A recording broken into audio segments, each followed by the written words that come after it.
लेव्य व्यवस्था अध्याय 17 लहू की पवित्रता।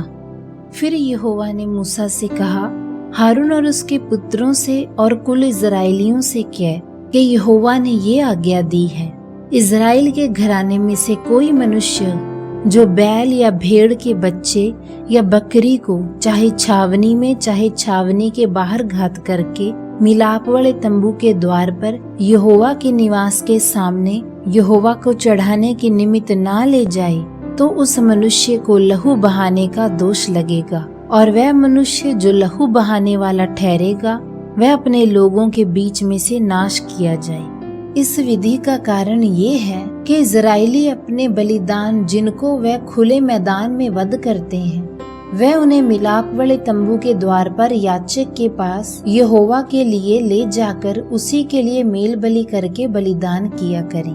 और याजक लहू को मिलाप वाले तंबू के द्वार पर यहोवा की वेदी के ऊपर छिड़के और चर्बी को उसके सुखदायक सुगंध के लिए जलाए। और वे जो बकरों के पूजक होकर व्यभिचार करते हैं, वह फिर अपने बलि पशुओं को उनके लिए बलिदान ना करें। तुम्हारी पीढ़ियों के लिए ये सदा की विधि होगी। और तू उनसे कह कि इज़राइल के घराने के लोगों में से या उनके बीच रहने वाले परदेशियों में से कोई मनुष्य क्यों ना हो जो होम बलि या मेल बलि चढ़ाए और उसको मिलाप वाले तंबू के द्वार पर यहोवा के लिए चढ़ाने को ना ले आए, वह मनुष्य अपने लोगों में से नाश किया जाए।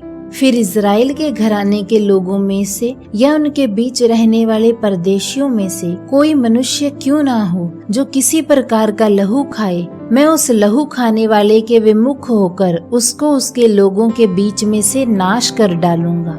क्योंकि शरीर का प्राण लहू में रहता है, और उसको मैंने तुम लोगों को वेदी पर चढ़ाने के लिए दिया है कि तुम्हारे प्राणों के लिए प्रायश्चित किया जाए, क्योंकि प्राण के कारण लहू ही से प्रायश्चित होता है।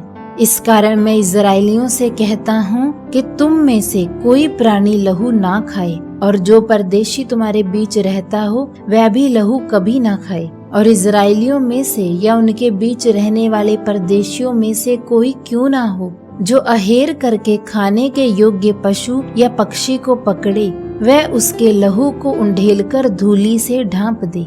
क्योंकि शरीर का प्राण जो है वह उसका लहू ही है, जो उसके प्राण के साथ एक है।